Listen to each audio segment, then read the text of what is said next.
बिस्मिल्लाहिर्रहमानिर्रहीम अस्सलामुअलैकुम स्टूडेंट्स, हम BSN 7 सेमेस्टर की सब्जेक्ट नर्सिंग थ्योरी पढ़ रहे हैं। पिछले वीडियो लेक्चर में मैंने इसकी कोर्स ग्रेड आप लोगों के साथ शेयर कर दी है, जिसका लिंक आप लोगों को इस वीडियो लेक्चर के डिस्क्रिप्शन के एंड में मिल जाएगी, वहां से आप स्टडी कर सकते हैं। आज का हमारा जो वीडियो लेक्चर है, इसमें हम आप लोगों के इस सब्जेक्ट के कोर्स का यूनिट 1 स्टार्ट करेंगे, जो कि इंट्रोडक्शन टू नर्सिंग थ्योरीज पे हैं। तो स्टूडेंट्स, जहाँ पे हम नर्सिंग थ्योरीज़ की इंट्रोडक्शन की बात करते हैं, तो यहाँ पे इसको समझने से पहले आप लोगों को दो चीज़ों का पता होना ज़रूरी है। एक ये कि नर्सिंग थ्योरी होती क्या है, और दूसरी बात ये कि नर्सिंग थ्योरी नर्सेस क्यों पढ़ते हैं। यानी आप लोग अभी अपने इस सेमेस्टर के अंदर ये जो सब्जेक्ट पढ़ रहे हैं नर्सिंग थ्योरी, तो ये आप लोग क्यों पढ़ रहे हैं, और आगे जाके भी आप लोगों ने डिफरेंट जो नर्सिंग थ्योरीज स्टडी करनी होंगी, आप लोगों ने प्रैक्टिस करते वक्त डिफरेंट नर्सिंग थ्योरीज पे स्टडी करनी होंगी, तो वो आप लोग क्यों करते हैं, इसका आप लोगों को पता होना ज़रूरी है। तो नर्सिंग थ्योरीज़ क्या है? Nursing theories basically systematic framework होती है, जो कि हमें एक स्ट्रक्चर प्रोवाइड करती हैं, और उस स्ट्रक्चर के थ्रू जो डिफरेंट नर्सिंग प्रैक्टिसेस होते हैं, डिफरेंट नर्सिंग प्रैक्टिसेस के डिफरेंट जो एस्पेक्ट होते हैं, उनको हम अंडरस्टैंड करते हैं, एनालाइज करते हैं और एक्सप्लेन करते हैं। यानी एक सिंपल मीनिंग अगर इसकी हम ले लें, तो हम ये कह सकते हैं कि नर्सिंग थ्योरीज जो है वो सिस्टमेटिक फ्रेमवर्क होती हैं, जो कि हमें स्ट्रक्चर प्रोवाइड करती हैं, जिसके थ्रू जो डिफरेंट एस्पेक्ट्स होते हैं नर्सिंग प्रैक्टिस के, उनको हम समझते हैं, उनका हम तज्जिया लेते हैं और उनको हम एक्सप्लेन करते हैं। नर्सिंग थ्योरीज़ के अंदर डिफरेंट कॉन्सेप्ट्स होते हैं, डिफरेंट मॉडल्स होते हैं, डिफरेंट प्रिंसिपल्स होते हैं, जो कि नर्सिस को गाइड करती हैं कि वो किस तरीके से केयर डिलीवर करे, कि वो किस तरीके से अपने पेशेंट के जो आउटकम हैं उनको इम्प्रूव करें। हम ये भी कह सकते हैं कि जो नर्सिंग थ्योरीज़ हैं, उसमें जो कॉन्सेप्ट्स है, जो मॉडल्स है, जो प्रिंसिपल्स है, वो इस प्रोफेशन को, इस नर्सिंग प्रोफेशन को शेप करती हैं, इस नर्सिंग प्रोफेशन को शेप करने में मदद देती हैं, उसको उसकी इम्प्रूव करने में इस प्रोफेशन को मदद देती हैं। अब जहाँ तक बात आती है कि नर्सिस क्यों नर्सिंग थ्योरीज़ स्टडी करते हैं, तो नर्सिस इसलिए नर्सिंग थ्योरीज़ स्टडी करते हैं ताकि उनको डीप अंडरस्टैंडिंग हो सके उनके प्रोफेशन की। इसके अलावा उनको उनकी जो क्रिटिकल थिंकिंग स्किल्स हैं, वो अपने क्रिटिकल थिंकिंग स्किल्स को रिफ़ाइन कर सकें, उनको इम्प्रूव कर सकें, और जो उनकी एबिलिटी है होलिस्टिक केयर प्रोवाइड करने की, एविडेंस बेस्ड केयर प्रोवाइड करने की, उसको वो इन्हेंस कर सके। इसके अलावा जो नर्सिंग थ्योरीज़ हैं, उनकी इम्पोर्टेंस की अगर हम बात करें, तो उनकी इम्पोर्टेंस ये है कि नर्सिंग थ्योरीज़ जो है वो नर्सिंग नॉलेज के डेवलपमेंट में कंट्रीब्यूट करती हैं। नर्सिंग थ्योरीज़ के ज़रिए जो नर्सिंग नॉलेज है उसकी डेवलपमेंट होती हैं, और नर्सिंग थ्योरीज़ ही वो ज़रिए होते हैं जिसके थ्रू नर्सिस जो है वो अपने हेल्थ केयर एनवायरनमेंट को इम्प्रूव कर सकते हैं, उनमें चेंजेस ला सकते हैं। अब इस यूनिट के ऑब्जेक्टिव्स क्या हैं? तो इस यूनिट के एंड के बाद आप लोग किस एबल होंगे कि नर्सिंग थ्योरीज़ को डिफ़ाइन कर सकेंगे, डिफरेंट डिफिनीशंस, स्कॉलर डिफिनीशंस जो दी गई हैं वो आप समझ सकेंगे, डिफरेंट कंपोनेंट्स होते हैं नर्सिंग थ्योरी के, उनको आप एक्सप्लेन कर सकेंगे, नर्सिंग थ्योरी के जो कैरेक्टरिस्टिक्स होते हैं वो आप बता सकेंगे, नर्सिंग थ्योरीज़ के इम्पोर्टेंस का आप लोगों को पता होगा, इनकी जो पर्पस होती हैं एक प्रोफेशनल डिसिप्लिन के अंदर, उसका आप लोगों को पता होगा। इसके अलावा नर्सिंग थ्योरीज़ की डेवलपमेंट जो है वो किस तरीके से हुई, उसका आप लोगों को पता होगा, और डिफरेंट लेवल थ्योरीज़ जो है उनका भी आप लोगों को पता होगा कि किस लेवल की थ्योरीज़ होते हैं और वो कौन कौन से हैं, और उन थ्योरीज़ के अंदर किस किस्म की थ्योरीज़ आती हैं।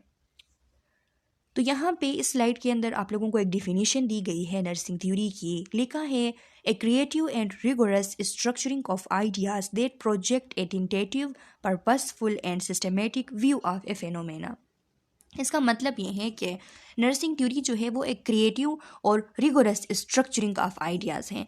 अब रिगोरस किसे कहते हैं? क्रिएटिव तो आप लोगों को पता है कि एक क्रिएटिव है, और इसके अलावा क्या है? रिगोरस स्ट्रक्चरिंग ऑफ आइडियाज़ हैं। रिगोरस मीन्स के एक वेल डिफाइंड, एक सिस्टमेटिक ऑर्गेनाइजेशन है, एक ऐसी फ्रेमवर्क कि जिसके अंदर डिफरेंट जो प्रिंसिपल्स है, जो रूल्स है, जो गाइडलाइंस है, उनको स्ट्रिक्टली फॉलो किया जाता है। तो इस किस्म की जो एक फ्रेमवर्क होती है उसको हम कहते हैं रिगोरस, के जिसके अंदर प्रिंसिपल्स, रूल्स और गाइडलाइन जो है उनको स्ट्रिक्टली फॉलो किया जाता है और वो एक वेल डिफाइंड एक सिस्टमेटिक ऑर्गेनाइजेशन होती है। तो ये जो नर्सिंग थ्योरीज़ होते हैं, डिफरेंट नर्सिंग थ्योरीज़ जो होते हैं, ये इसकी डिफिनीशन है कि ये क्रिएटिव भी होते हैं और इसके अलावा ये सिस्टमेटिक ऑर्गेनाइजेशन होती है, एक ऐसी सिस्टमेटिक ऑर्गेनाइजेशन जो कि वेल डिफाइंड हो, जिसके अंदर डिफरेंट रूल्स को, प्रिंसिपल्स को सही तरीके से फॉलो किया जाता हो। तो यहाँ पे भी आइडियाज़ को क्रिएटिवली और उनको रिगोरसली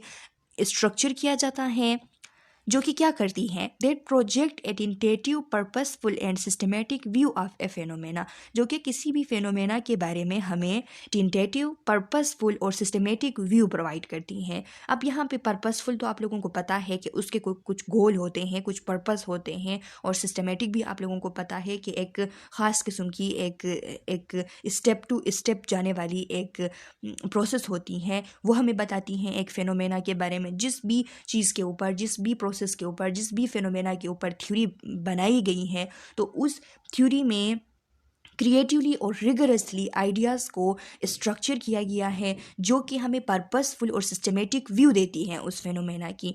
और यहाँ पे एक और लफ्ज़ भी लिखी गई है, टेंटेटिव। टेंटेटिव का मतलब ये है कि जो आइडिया यहाँ पे प्रेजेंट होते हैं वो आइडिया एब्सोल्यूट और फाइनल नहीं होते। टेंटेटिव असल में कहते हैं चेंजेबल को, तो वो एब्सोल्यूट और फाइनल नहीं होते। वो ऐसी चीज़ें होती हैं जिसमें फ़र्दर एग्जामिनेशन की जा सकती हैं, फ़र्दर रिफाइनमेंट की जा सकती हैं, फर्दर उसमें एडजस्टमेंट की जा सकती हैं अगर आगे जाके कोई और इन्फॉर्मेशन सामने आ जाती है ऑनगोइंग रिसर्च के ज़रिए से या फिर प्रैक्टिकल एक्सपीरियंस के ज़रिए से। तो ये नर्सिंग थ्योरीज़ जो होते हैं ये विलिंग होते हैं, उसमें मॉडिफिकेशन की जा सकती हैं, उसमें कोई न्यू इन्फॉर्मेशन आ जाए, कोई न्यू इंसाइट इमर्ज हो जाए तो उसको लाके हम उसमें मॉडिफाई कर सकते हैं, उसमें हम उसको डाल सकते हैं। तो यही बात यहाँ पे की जा रही है।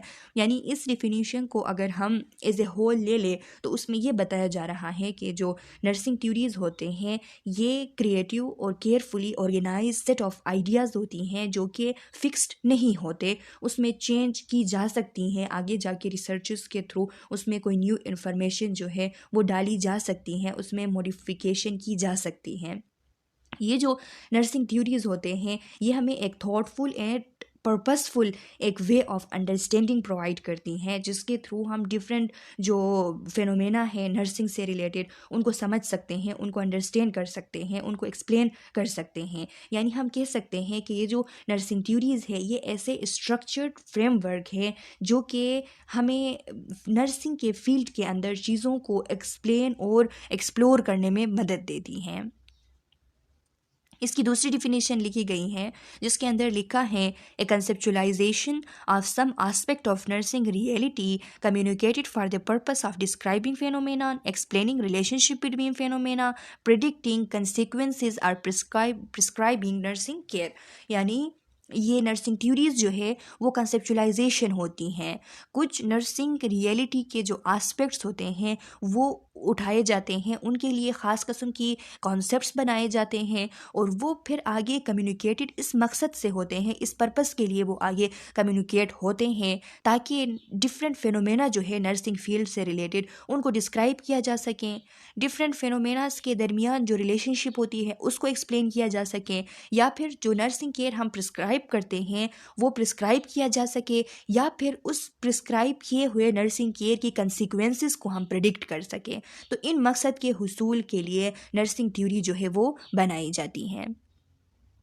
कंपोनेंट्स और एलिमेंट्स ऑफ नर्सिंग थ्योरी। अब ये जो यहाँ पे डिफरेंट कंपोनेंट्स दिए गए हैं इनको आप कंपोनेंट्स ऑफ थ्योरी भी कह सकते हैं या फिर एलिमेंट ऑफ थ्योरी भी कह सकते हैं, जिसके अंदर फर्स्ट वन है पर्पस। पर्पस यानी क्यों ये थ्योरी एग्जिस्ट करती हैं, इसके मेन गोल क्या है, तो ये इसकी एक कंपोनेंट होगी किसी भी थ्योरी की कि उस थ्योरी का पर्पस पता होगा कि एग्जिस्ट क्यों करती हैं, इसके मेन गोल्स क्या हैं। दूसरे नंबर पे है कंसेप्ट, यानी उसके जो मेन आइडिया है, उसके जो हम कह सकते हैं कि उस थ्योरी के बिहाइंड जो प्रिंसिपल्स हैं तो वो उसके कंसेप्ट्स कहलाते हैं कि किन प्रिंसिपल्स के ऊपर ये बना हुआ है, इसकी मेन आइडिया क्या है। थर्ड वन है प्रोपोजिशंस। प्रोपोजिशंस क्या होते हैं? प्रोपोजिशन बेसिकली स्टेटमेंट होते हैं, ऐसे स्टेटमेंट जो कि डिफरेंट कॉन्सेप्ट्स के बिटवीन रिलेशनशिप हमें बताती है कि एक थ्योरी के अंदर अगर 2-3 कंसेप्ट्स हैं तो उन कंसेप्ट्स के दरमियान रिलेशनशिप क्या होती हैं, वो रिलेशनशिप हमें थ्योरी के जो प्रोपोजिशंस होते हैं वो बताते हैं। इसके अलावा एजम्पशंस है, एजम्पशंस भी कंपोनेंट्स में आती हैं थ्योरी के। एजम्पशंस तो आप लोगों को पता है स्टूडेंट्स के ऐसे बिलीव्स या ऐसे कंडीशंस जिनको ट्रू तस्वुर किया जाता है। तो यहाँ पे थ्योरी की अगर हम बात कर रहे हैं तो थ्योरी में वो बिलीव्स, वो कंडीशंस जो कि उस थ्योरी के लिए ट्रू कंसीडर किए जाते हैं वो उस थ्योरी के एजम्पशंस कहलाती हैं।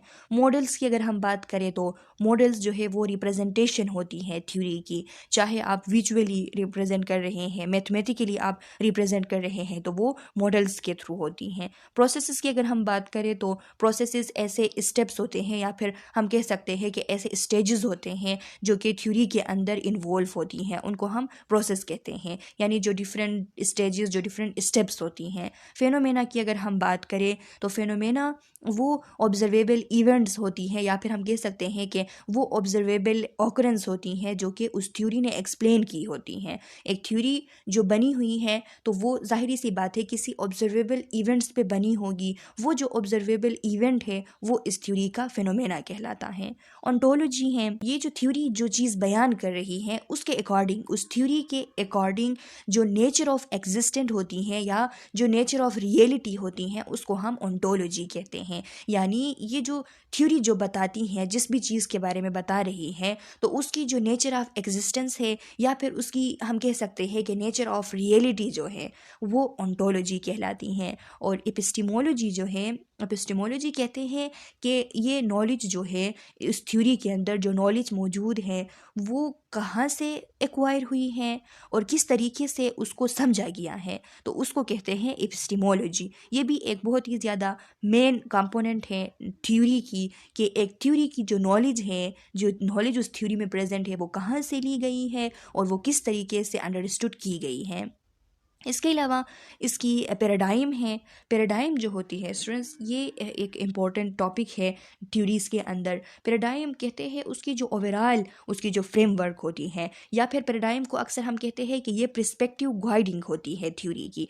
एमसीक्यूज़ में भी आप लोगों से पूछा जा सकता है कि थ्योरी के किस कंपोनेंट को हम उसकी प्रिस्पेक्टिव गाइडिंग कहते हैं। तो थ्योरी की जो कंपोनेंट है पैराडाइम, उसको हम प्रिस्पेक्टिव गाइडिंग कहते हैं। इसको हम प्रिस्पेक्टिव गाइडिंग क्यों कहते हैं?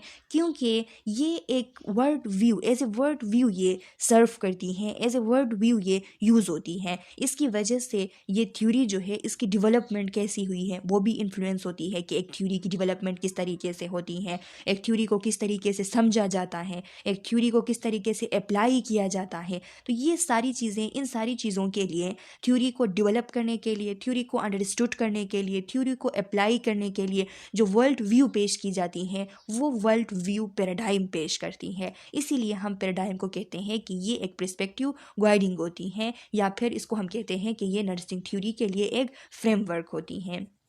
ये जो लफ्ज़ पैराडाइम है तो इसके अंदर फंडामेंटल बिलीव्स होते हैं, वैल्यूज़ होते हैं और एजम्पशंस होते हैं जो कि रिसर्चर्स को वो तरीका बताती हैं, या फिर आप कह सकते हैं कि जो प्रैक्टिशनर्स होते हैं तो उसको वो तरीका बताती हैं कि किस तरीके से वो अप्रोच करें। वो तरीका उनको ये पैराडाइम बताती हैं कि उस पार्टिकुलर फील्ड के अंदर जब वो काम कर रहे हैं तो किस तरीके से वो काम करें, वो तरीका ये पैराडाइम उनको बताता है।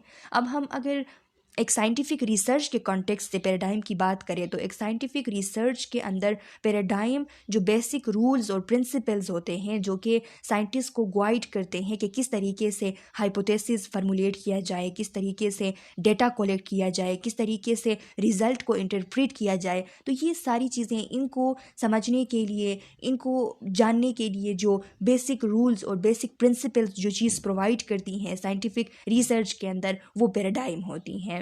इसीलिए हम कहते हैं कि ये पैराडाइम जो है ये एक पर्सपेक्टिव गाइडिंग है, क्योंकि ये जो पैराडाइम है ये डायरेक्शन देती हैं और मेथडोलॉजी जो है वो पेश करती हैं एक थ्योरी के लिए, कि एक थ्योरी जो है उसकी मेथडोलॉजी कैसी होगी, उसकी डायरेक्शन उसको दिखाती है कि किस डायरेक्शन पे उस थ्योरी को लेके चलना है। इसके अलावा लास्ट में फ़िलोसफी है। तो फ़िलोसफी का आप लोगों को पता है स्टूडेंट्स के जो फंडामेंटल बिलीव्स होते हैं, वैल्यूज़ होते हैं जो कि थ्योरी को इन्फ्लुएंस करती हैं, तो वो थ्योरी की फ़िलोसफी कहलाती हैं। अब यहाँ पे आप लोगों में से कुछ स्टूडेंट्स के जहन में ये क्वेश्चन आ रही होगी कि एजम्पशंस के लिए भी हमने कहा कि ये बिलीव्स होते हैं, वैल्यूज़ होते हैं जो कि ट्रू माने जाते हैं उस थ्योरी के लिए, और फिर फ़िलोसफी में भी हमने कहा कि फंडामेंटल बिलीव्स होती हैं। तो इनमें थोड़े बहुत फ़र्क हैं फ़िलोसफी और एजम्पशंस में, ये आप लोग समझे। आप लोगों के जहन में ये क्वेश्चन आ रही होगी। फ़िलोसफी जो होती है ये एक सिस्टमेटिक इंक्वायरी होती है नेचर ऑफ रियलिटी के लिए, कि एक थ्योरी के अंदर जो नेचर ऑफ रियलिटी प्रेजेंट है उसके लिए जो सिस्टमेटिक इंक्वायरी हम करते हैं उसको हम फ़िलोसफी कहते हैं। यानी हम कह सकते हैं कि फ़िलोसफी में हम कोई एक बड़ा सा क्वेश्चन करते हैं कि कैसे चीज़ें जो है वो काम करती हैं। यानी यहाँ पे थ्योरी जिस चीज़ पे बनी हुई है उसके लिए हम एक क्वेश्चन करते हैं अपने जहन में कि किस तरीके से ये चीज़ें जो है ऐसे काम करते हैं। यानी इसमें हम आइडियाज़ को एक्सप्लोर करने की कोशिश करते हैं। जबकि जो एजम्पशंस होते हैं तो वो एजम्पशंस ऐसी चीज़ें होती हैं जो कि ऑटोमेटिकली हमारे अंदर बिलीव होती है, जिसके लिए हम कोई थिंकिंग नहीं करते हैं। जिस तरह फ़िलोसफी के अंदर हम सिस्टमेटिक इंक्वायरी करते हैं नेचर ऑफ रियलिटी के लिए, उस तरह हम एजम्पशंस के अंदर कोई इंक्वायरी नहीं करते। ये ऑटोमेटिकली प्रेजेंट बिलीव्स होते हैं जो कि हमारे जहन में उस चीज़ से रिलेटेड मौजूद होते हैं। जिस तरह फ़िलोसफी के अंदर हम आइडियाज़ को एक्सप्लोर करते हैं तो एजम्पशंस के अंदर हम आइडियाज़ को एक्सप्लोर नहीं करते, बल्कि आइडियाज़ ऑलरेडी हमारे जहन में उस चीज़ से रिलेटेड प्रेजेंट होती हैं। तो ये फ़र्क है एजम्पशंस और फ़िलोसफी में। अब यहाँ पे आप लोगों के स्लाइड्स के अंदर एक एक करके एक्सप्लेन किया गया है इन्हीं कंपोनेंट्स को, जो कि मैं आप लोगों को ऑलरेडी बता चुकी हूँ। लेकिन देखते हैं कि इसमें कोई अगर नई चीज़ें होंगी तो वो भी मैं आप लोगों को एक्सप्लेन कर दूँगी। लिखा है फर्स्ट वन पर्पस के अंदर के why is the theory formulated, यानी पर्पस किसे कहते हैं, उसका जो मकसद होता है कि क्यों थ्योरी क्यों बनी है, इसका मकसद क्या है। दूसरा कंपोनेंट है concept. Concept are building block of theory, ideas, mental images of a phenomena, an event or object that is derived from individual experience and perception। अब देखिए स्टूडेंट्स के यहाँ पे लिखा हुआ है कि इसको थोड़ा थोड़ा करके आप लोग समझे। पहले लिखा है कि concepts are building block of theory. Concept क्या होती हैं, कंसेप्ट बिल्डिंग ब्लॉक होती हैं थ्योरी की। ऐसा क्यों कहा जाता है, क्योंकि कंसेप्ट्स जो होते हैं वो फंडामेंटल एलिमेंट्स होते हैं जिस पे थ्योरी बनी होती हैं। तो इसीलिए कहा जा रहा है कि जो कंसेप्ट है वो बिल्डिंग ब्लॉक है थ्योरी के।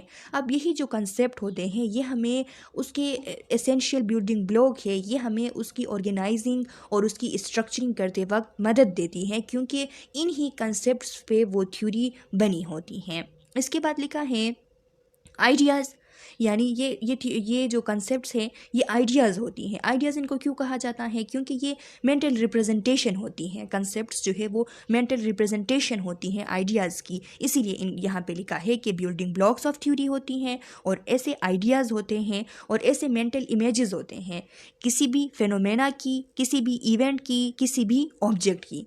यानी ये मेंटल इमेजेस या आइडिया किसी भी फेनोमेना, इवेंट या ऑब्जेक्ट, इनको क्यों कहा जा रहा है, क्योंकि कंसेप्ट जो है वो एज ए मेंटल इमेज जो है वो सामने आती है, रिप्रेजेंट करती हैं हमारी जो कॉग्निटिव अंडरस्टैंडिंग होती है किसी भी फेनोमेना की, किसी भी इवेंट की, किसी भी ऑब्जेक्ट की। तो उसको हमारे कंसेप्ट जो है वो मेंटल इमेजेस के तौर पे, उसको आइडियाज़ के तौर पे रिप्रेजेंट करती हैं।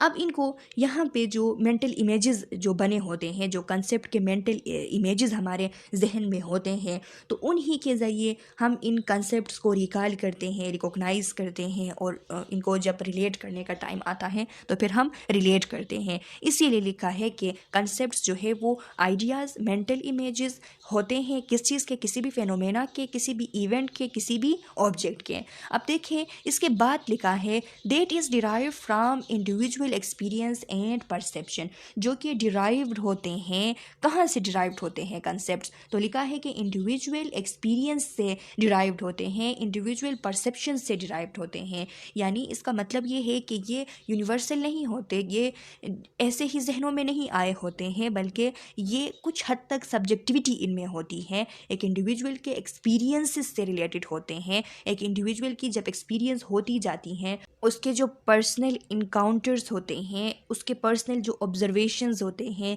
उसके जो पर्सनल इंटरप्रिटेशंस होते हैं, तो उनके बेसिस पे ये कंसेप्ट्स बने होते हैं, उनके परसेप्शंस के बेसिस पे ये बने होते हैं, उनके परसेप्शंस यानी उनके जो इंडिविजुअल एक्सपीरियंसेस है वहाँ से ये डिराइव्ड होती हैं। It is essential for communication. Communication के लिए क्यों कंसेप्ट एसेंशियल होते हैं?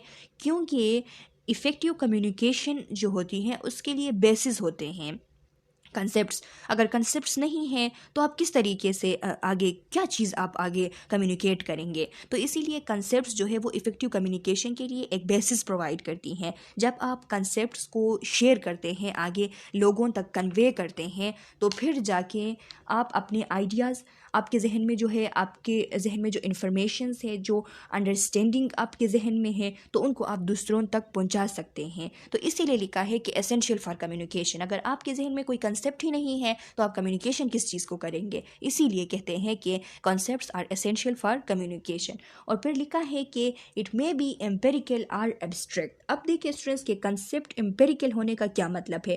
कंसेप्ट एम्पेरिकल होने का मतलब ये है कि ये किसी डायरेक्ट ऑब्जर्वेशन के बेस पे बने होते हैं या फिर डायरेक्ट एक्सपीरियंसेस के बेस पे बने होते हैं। इसीलिए हम कहते हैं कि कंसेप्ट्स जो है वो एम्पेरिकल होते हैं। लेकिन ज़रूरी नहीं है कि हमेशा कंसेप्ट्स जो है वो डायरेक्ट ऑब्जर्वेशन और डायरेक्ट एक्सपीरियंस के बेस पे बने। कभी कभार इस तरह भी हो सकता है कि कंसेप्ट्स जो है वो एब्स्ट्रैक्ट भी हो सकते हैं। एब्स्ट्रैक्ट मीन्स के ज़्यादातर वो थ्योरेटिकल हो सकते हैं, यानी डायरेक्टली वो ऑब्जर्वेबल और डायरेक्टली मेजरेबल जो है वो नहीं हो सकते हैं। उनको डायरेक्टली ऑब्जर्वेबल नहीं किया जा सकता, डायरेक्टली उनको मेजर वो नहीं किया जा सकता, ऑब्जर्व नहीं किया जा सकता। तो तब हम कहेंगे कि ये जो कंसेप्ट्स हैं जिनको डायरेक्टली ऑब्जर्व नहीं किया जा रहा है, डायरेक्टली मेजर नहीं किया जा रहा है, जो कि थ्योरेटिकल हैं, तो उस टाइम हम कहेंगे कि ये जो कंसेप्ट्स है ये एब्स्ट्रैक्ट कंसेप्ट हैं। तो कंसेप्ट जो है वो एम्पेरिकल भी हो सकती हैं और एब्स्ट्रैक्ट भी हो सकती हैं।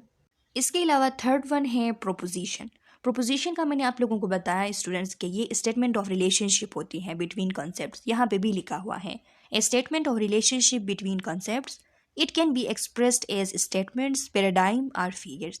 अब देखिए कि प्रोपोजिशन को किस तरीके से एज ए स्टेटमेंट एक्सप्रेस किया जा सकता है। तो कभी कभार ऐसा होता है कि directly as a straightforward statement के तौर पे जो प्रोपोजिशंस होते हैं वो मौजूद होते हैं। जैसा कि फॉर एग्जांपल अगर लॉजिकली बताया जा रहा है एक्स और वाई के दरमियान रिलेशनशिप को, कहा जा रहा है कि जब एक्स बढ़ती हैं तो वाई भी बढ़ती हैं, या फिर कहा जा रहा है कि जब एक्स बढ़ती हैं तो वाई जो है वो कम होती हैं। तो ये डायरेक्टली जो इनके दरमियान रिलेशनशिप जो बताई जा रही हैं, तो ये यहाँ पे प्रोपोजिशन जो है वो एज ए स्टेटमेंट के तौर पे एक्सप्रेस्ड किया गया है। अब एज ए पैराडाइम किस तरीके से एक्सप्रेस किया जा सकता है प्रोपोजिशंस को? तो कभी कभार ऐसा होता है कि एक ख़ास एक पार्टिकुलर फ्रेमवर्क या फिर एक पार्टिकुलर थ्योरी के अंदर बहुत ज़्यादा इंटर रिलेटेड कंसेप्ट्स मौजूद होते हैं, और उन इंटर रिलेटेड कंसेप्ट्स जो है उनके दरमियान जो कनेक्शंस हैं वो आउटलाइन किए जाते हैं। तो यहाँ पे जो ज़्यादा जो बहुत सारे जो इंटर रिलेटेड कंसेप्ट्स हैं और उन इंटर रिलेटेड कंसेप्ट्स के दरमियान जो कनेक्शन को आउटलाइन किया जा रहा है, तो उसमें ये जो प्रोपोजिशंस है वो एज ए पैराडाइम के तौर पे यूज़ होते हैं। इसके अलावा फिगर्स के तौर पे भी हम इनको एक्सप्रेस कर सकते हैं थ्योरीज़ के अंदर। तो फिगर्स के तौर पे कैसे एक्सप्रेस होते हैं? फिगर्स के तौर पे प्रोपोजिशंस जो है वो यानी एक विजुअल रिप्रेजेंटेशन जहाँ पे मौजूद हो, विजुअल रिप्रेजेंटेशन जहाँ पे फिगर्स के थ्रू या फिर डायग्राम के थ्रू जो इलस्ट्रेशन की जा रही होती हैं डिफरेंट कंसेप्ट्स के दरमियान रिलेशनशिप को, तो उसमें ये जो प्रोपोजिशंस है ये एज ए फिगर यूज़ होते हैं। और ये जो विजुअल रिप्रेजेंटेशन होती है रिलेशनशिप्स की कंसेप्ट के दरमियान, तो ये ज़्यादा अच्छा होता है क्योंकि इससे कम्युनिकेशन भी और जो अंडरस्टैंडिंग होती हैं वो भी इम्प्रूव होती हैं, इन्हांस होती हैं। इसके अलावा एजम्पशंस हैं। एजम्पशंस का आप लोगों को पता है स्टूडेंट्स, यहाँ पे लिखा है आप लोगों के स्लाइड्स के अंदर के assumptions are notations that are taken to be true without proof. Assumptions में be based on accepted knowledge और पर्सनल बिलीव एंड वैल्यूज़। कोई एक्सेप्टेड नॉलेज भी हो सकती हैं एजम्पशंस उसके बेस पे भी बन सकते हैं, या फिर पर्सनल बिलीव्स और वैल्यूज़ के बेस पे भी बन सकते हैं। तो दोनों पॉसिबिलिटी इसमें हैं। They are beliefs about a phenomena that one must accept as true to accept a theory. अब यहाँ पे जो थ्योरी के अंदर जो एजम्पशंस होते हैं, तो उसके लिए यहाँ पे लिखा है कि ये ऐसे बिलीव्स होते हैं किसी भी फेनोमेना के बारे में कि जिनको एक बंदे ने ज़रूर एक्सेप्ट करना है, ट्रू एक्सेप्ट करना है। अगर वो उस थ्योरी को एक्सेप्ट करता है तो वो इन एजम्पशंस को भी मानता है। जब तक वो इन एजम्पशंस को ट्रू कंसीडर नहीं करेंगे तब तक वो उस थ्योरी को भी ट्रू कंसीडर नहीं कर सकते। तो किसी भी थ्योरी के लिए जो बिलीव, जो वैल्यूज़ जो ट्रू कंसीडर किए जाते हैं तो उनको हम उस थ्योरी के एजम्पशंस कहते हैं। And although they may not be empirically testable, they can be argued philosophically. और उनको ऐसा भी हो सकता है कि उनको एम्पिरिकली वो टेस्टेबल ना हो, डायरेक्टली उनको टेस्ट ना किया जा सके, लेकिन में भी उनको फिलोसफिकली आर्ग्यू किया जा सकता है। तो ऐसे जो एजम्पशंस हो, ऐसे जो बिलीव्स होते हैं वो थ्योरी के एजम्पशंस कहलाते हैं। इसके अलावा मॉडल्स हैं। मॉडल्स के बारे में लिखा है, models are graphic or symbolic representation of phenomena that objectify and present certain perspective or point of view about nature or function or both. ये जो मॉडल्स होते हैं ये ग्राफिक या फिर सिंबॉलिक रिप्रेजेंटेशन होते हैं उस फिनोमेना के जिसके ऊपर थ्योरी बनी है, जो कि हमें ऑब्जेक्टिफाई करती हैं, हमें दिखाती हैं, हमें बताती हैं कि जो जितने भी उसमें सर्टेन पर्सपेक्टिव्स है या पॉइंट ऑफ व्यू कह लें उस नेचर के बारे में या फिर उसके फंक्शन के बारे में या फिर नेचर और फंक्शन दोनों के बारे में, तो हमें वो मॉडल जो है वो रिप्रेजेंट करती हैं।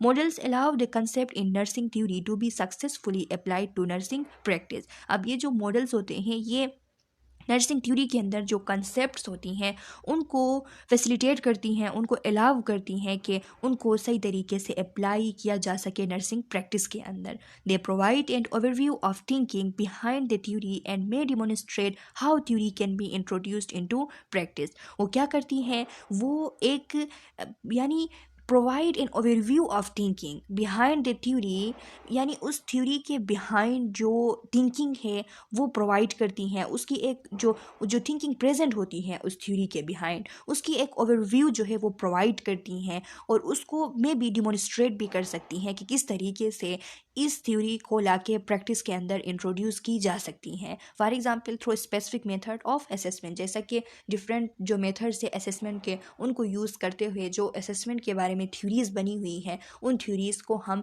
लाके प्रैक्टिस में उसको यूज़ कर सकते हैं, प्रैक्टिस में उसको डिमोन्स्ट्रेट कर सकते हैं। तो आप लोगों से एमसीक्यूज़ में पूछा जा सकता है कि वो कौन सी कंपोनेंट है थ्योरी के जिसके थ्रू हम जो थिंकिंग बिहाइंड द थ्योरी होती हैं उसकी एक ओवरव्यू पेश करते हैं और उसको डिमोन्स्ट्रेट करते हैं प्रैक्टिस के अंदर। तो आप लोगों को पता हो कि ये मॉडल्स हैं। प्रोसेस हैं। प्रोसेसेस के बारे में लिखा है, processes are series of actions, changes or functions intended to bring about a desired result. यानी प्रोसेसेस ऐसे सीरीज ऑफ एक्शंस होते हैं, सीरीज ऑफ चेंजेस होते हैं या फिर सीरीज ऑफ फंक्शन होते हैं जिनका इरादा ये होता है कि जो डिजायर्ड रिज़ल्ट, जो हमें रिज़ल्ट चाहिए वो हमें मिल जाए।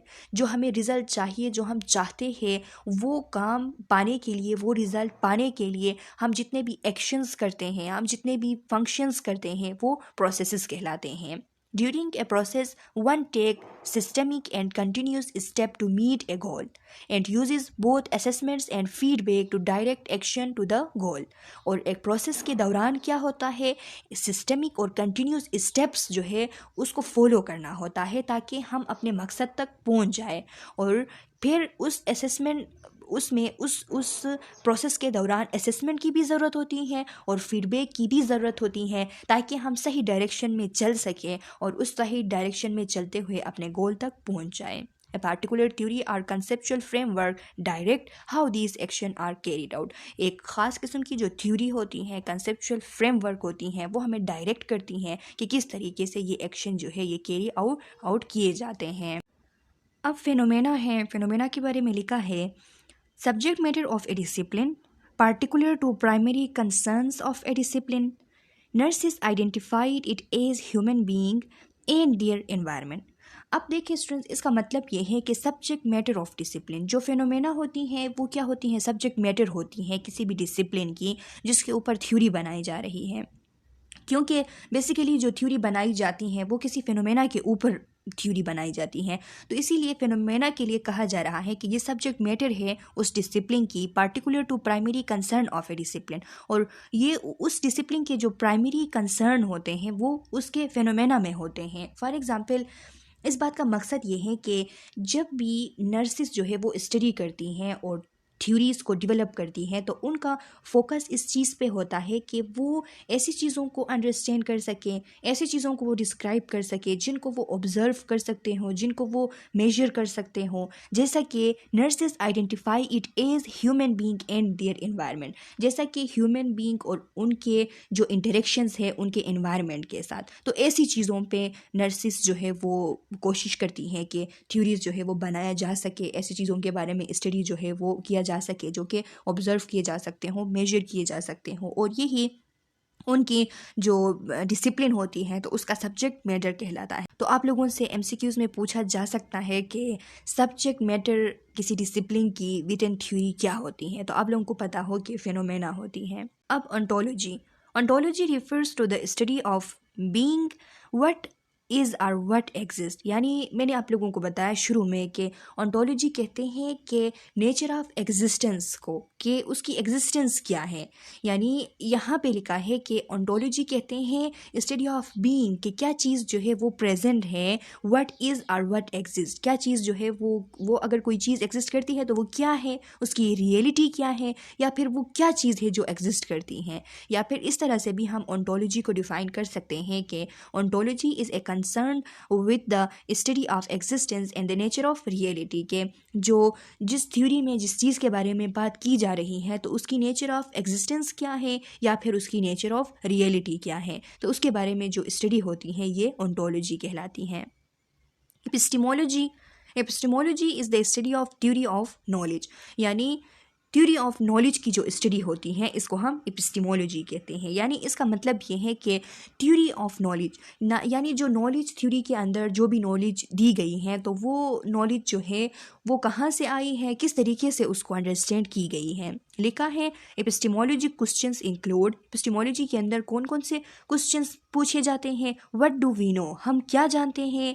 What is the extent of our knowledge, हमारी नॉलेज की एक्सटेंट कितनी है, किस हद तक हम जानते हैं। How do we decide whether we know, हम किस तरीके से डिसाइड करेंगे कि हम क्या जानते हैं। मतलब ये कि इसका मतलब ये है कि किस तरीके से हम डिटरमिन करेंगे कि अगर किसी चीज़ पे हम बिलीव करते हैं तो क्या वो एक्चुअली सही है या नहीं, यानी जिस चीज़ पे हम बिलीव करते हैं, जिसको हम नॉलेज मानते हैं, तो क्या वो नॉलेज कंसीडर की जाती है या नहीं। इसका मतलब ये है कि हमें वो तरीके एपिस्टेमोलॉजी के अंदर मिलते हैं जिनके थ्रू हम डिसाइड करते हैं कि जो इन्फॉर्मेशन हमारे पास है क्या वो रिलेबल है या नहीं, क्या वो ट्रू है या नहीं। तो किसी भी इंफॉर्मेशन के रिलेबिलिटी को जानने के लिए जो हम स्टडी करते हैं तो वो भी हम एपिस्टेमोलॉजी के अंदर करते हैं। फिर लिखा है what are the criteria of knowledge, knowledge की क्राइटेरिया क्या है, वो भी हम एपिस्टेमोलॉजी के अंदर स्टडी करते हैं।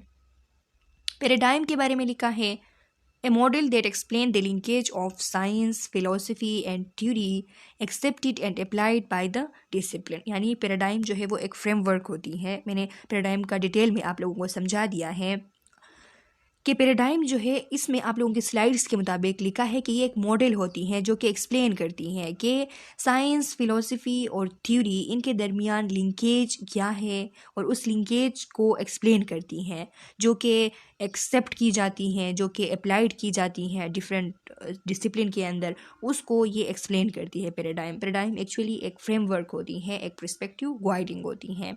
फिलोसफी क्या है? A philosophy is a statement of beliefs and values about human being and their world, human beings के बारे में और उनकी वर्ल्ड के बारे में उनकी जो statement of beliefs and values होती है वो फिलोसफी कहलाती हैं, जो कि फ़िलोसफी और असम्पशंस के बारे में मैं आप लोगों को डिटेल से समझा चुकी हूँ। अच्छा स्टूडेंट्स, अब बात आती है नर्सिंग एपिस्टेमोलॉजी की, तो ये हम नेक्स्ट वीडियो लेक्चर के अंदर डिस्कस करेंगे। मैं उम्मीद करती हूँ कि जितना इस वीडियो लेक्चर के अंदर मैं आप लोगों को पढ़ा चुकी हूँ तो इन चीज़ों की आप लोगों को समझ आ गई होगी। कुछ चीज़ें इसमें न्यू है जो कि वक्त के साथ साथ आप लोग सीख जाएंगे। अभी जितना कंसेप्ट मैंने आप लोगों को समझा दिया है उसको सही तरीके से समझे। अब अगर आप लोगों का कोई क्वेश्चन है तो वो आप कमेंट सेक्शन में डाल लें। मैं नेक्स्ट वीडियो लेक्चर में इसकी पार्ट 2 जब आप लोगों को पढ़ाऊँगी तो उसमें आप लोगों के क्वेश्चंस का आंसर करूँगी। तब तक के लिए अल्लाह हाफिज़।